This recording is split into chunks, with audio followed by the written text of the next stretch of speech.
consecuencias, no es que haya sido un mediocre soldado en la posguerra de la Primera Guerra Mundial, no es la naturaleza del trabajo del padre, no es ni siquiera su homosexualidad latente, es su naturaleza la que responde así ante eso.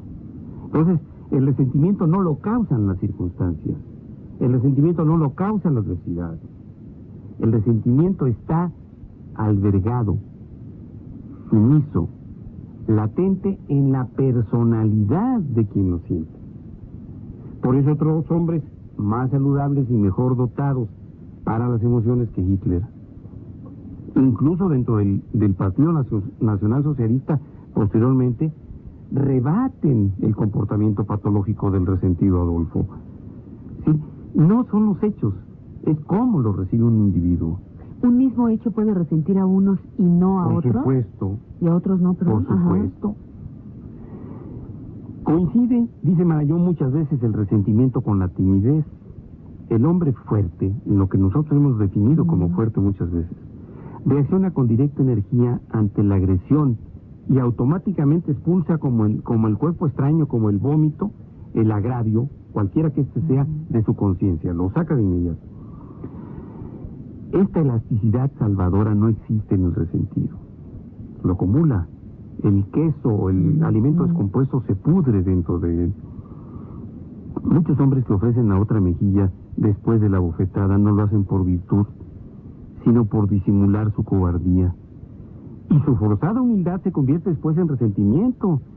Pero si alguna vez alcanzan a ser fuertes, con la fortaleza advenediza que da el mando social, ojo, stalinistas, estalla tardíamente la venganza, disfrazada hasta entonces de resignación.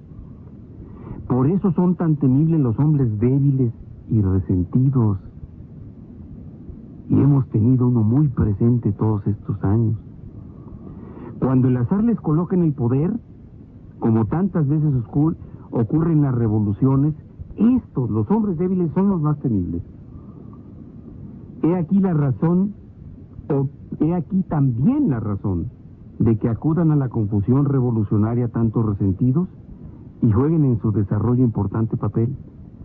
Los cabecillas más crueles tienen con frecuencia antecedentes delatores de su antigua timidez y síntomas inequívocos de su actual resentimiento. Asimismo, es muy típico de estos hombres no solo la incapacidad de agradecer, sino la facilidad con que transforman el favor que les hacen los demás en combustibles para su resentimiento. Híjole. Hay una frase de Robespierre, trágico resentido, que no se puede leer sin escalofrío o sin calosfrío. Tal es la claridad que proyecta en la psicología de la revolución. Dice Robespierre: sentí desde muy temprano la penosa esclavitud del agradecimiento. Fíjese nada más en eso. Híjole. Cuando se hace el bien a un resentido, el bienhechor queda inscrito en la lista negra de su incordialidad, señala Marañón. O sea que para un resentido, si lo ayudas malo, si no lo ayudas... No, si lo ayudas, te desgracia. No lo puede tolerar. Por eso cuando se le avisa a Obregón, otro resentido a su manera, pero un poco más sano que los demás, en esa época, cuando sabe de una revuelta en contra de él, pregunta: ¿y por qué el general fulano de tal hace esto? Si a él nunca lo ayude. Es decir, él esperaba el ataque, la venganza o la rebelión de los generales que él había ayudado, nunca del que no lo había ayudado.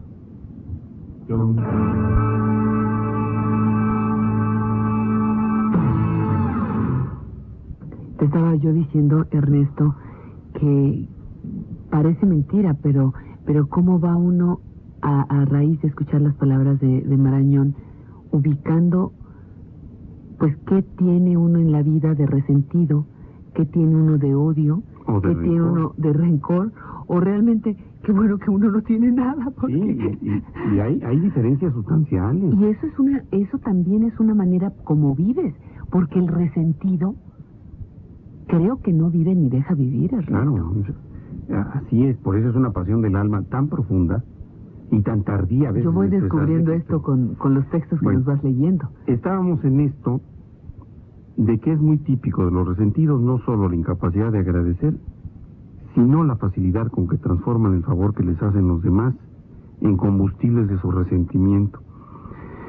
Y continúa diciendo Marañón, el resentido ronda como animado por sordos impulsos en torno del poderoso.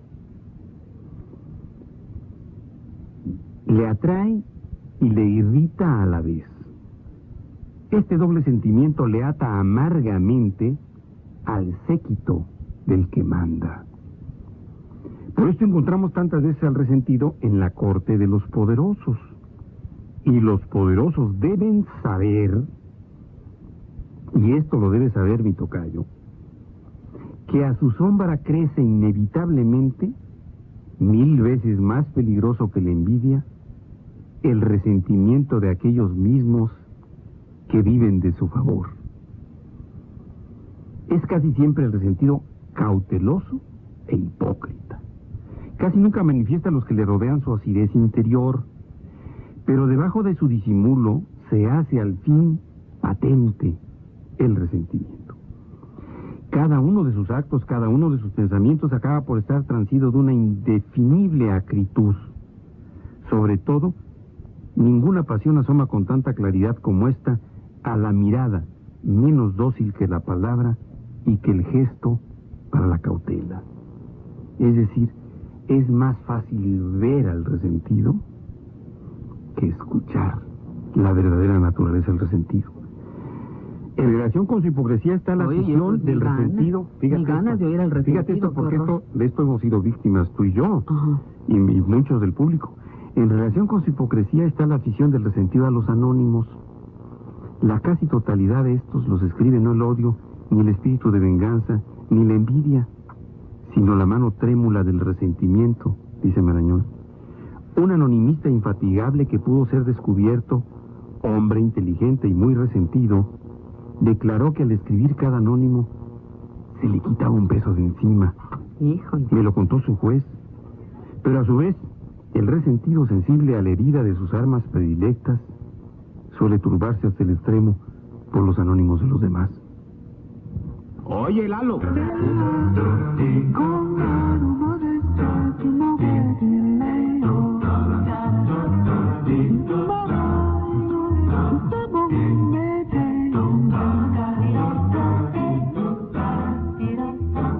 Ernesto, pues para quien acabe de sintonizar con nuestra transmisión, les vamos a decir que estamos hablando del resentimiento.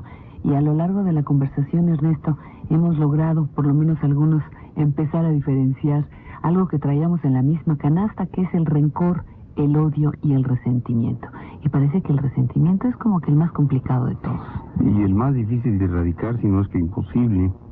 Y por cierto que Marañón, y esto es sorprendente desde la primera vez que se lee, sugiere que el origen de esta pasión del alma, que es el resentimiento, suele localizarse en las personas, en los espíritus, en las almas predispuestas en la adolescencia. Y sorprende que difícilmente, por lógica, entendamos o comprendamos o sepamos que es desde la primera juventud cuando se empieza a albergar esta pasión tan dolorosa. Pero explica que es entonces cuando el sentido de la competencia y el sentimiento de la preterición o de la futurición, de la futurización, él llama preterición, fuentes del resentimiento, dice él, se inician, ya que en las escuelas y colegios, ya que en los primeros pasos en la vida libre, los que tienen una verdadera trascendencia social es el sentido de competencia lo que prevalece entre los jóvenes. Y con el sentido de competencia también va unido el sentido de frustración, el sentido de fracaso. Se llega a comprender entonces cómo en las alternancias entre el triunfo y el éxito en la adolescencia, en la escuela, en los deportes, en el amor, en el sexo, haya almas, haya espíritus bien dotados para superar los fracasos y otros que no lo están. ¿Cuántos hombres que precisamente han sido reprobados, han salido mal en la escuela, uno de los ejemplos era Einstein, o han tenido fracasos amorosos, pueden recuperarse de esto y ser los paradigmas de la actitud positiva del género masculino? ¿Por qué? Porque su alma bien dotada pudo superar en la adolescencia estas alternancias entre los resultados positivos y negativos de sus ansias y de sus aspiraciones. El resentimiento, dice Marañón, del alma preterida, a partir de ese momento sustituye a la envidia, sentimiento más elemental, propio del niño mientras vive los primeros años del hogar. Recordemos que esta fábula, parábola, mito entre Caín y Abel, con la que se inicia parte de la supuesta historia en el Génesis de la Biblia, bueno, es una actitud de un hermano envidioso que asesina al otro con una quijada de burro. Entonces, la envidia, que es lo más frecuente entre los niños, cuando tienen ese espíritu de competencia o de frustración en su alma pequeña, mal dotada, es sustituida paulatinamente en la primera juventud con el resentimiento. Los que viven al lado de los jóvenes, continúa diciendo Marañón, no suelen darse idea del valor de muchas cosas que para el mundo adulto son triviales, y en aquellos puede convertirse en módulos de la conducta futura. El premio que se cree merecido y que injustamente no se otorgó, u otras de estas que creemos niñerías, son muchas veces la raíz de la pasión venidera del resentimiento. O bien, la simple preferencia afectiva que se interpreta injustificada de los padres o los superiores. En cambio, es raro que el castigo, por injusto que sea, origine el resentimiento. Un castigo injusto suscita la humillación, el odio fugaz o la venganza, pero casi nunca el resentimiento, como no sea este castigo injusto muy repetido y delate entonces una pasión personal cargada de injusticia específica. Pero entonces, no es tanto la injusticia como la falta de reconocimiento.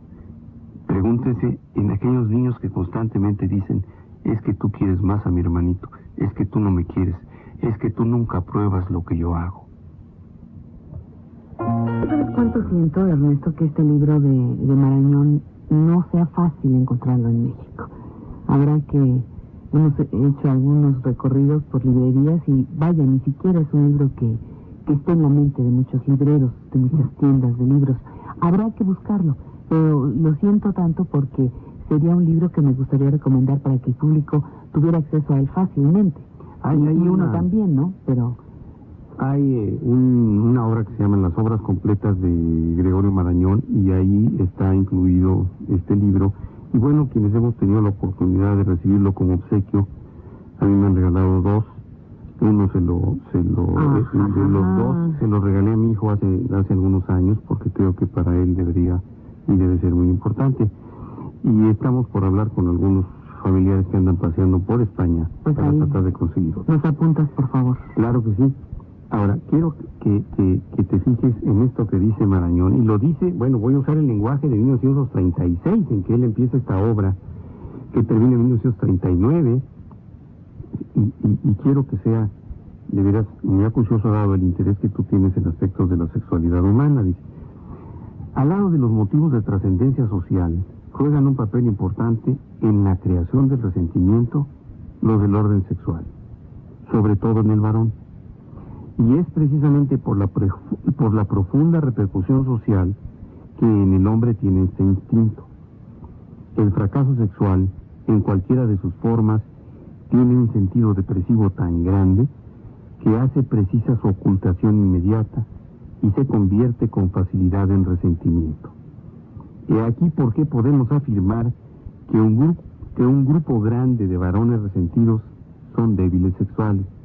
Recuerden, estoy usando la terminología de 1936 de lo por Marañón. Tímidos, maridos sin fortuna conyugal o gente afecta de tendencias anormales y reprimidas. En todo resentido hay que buscar al fracasado o al anormal de su instinto, sin olvidar que hay también yo sé que los hay, ciertos de estos fracasados y anormales del amor, llenos de generosidad heroica y por lo tanto inaccesibles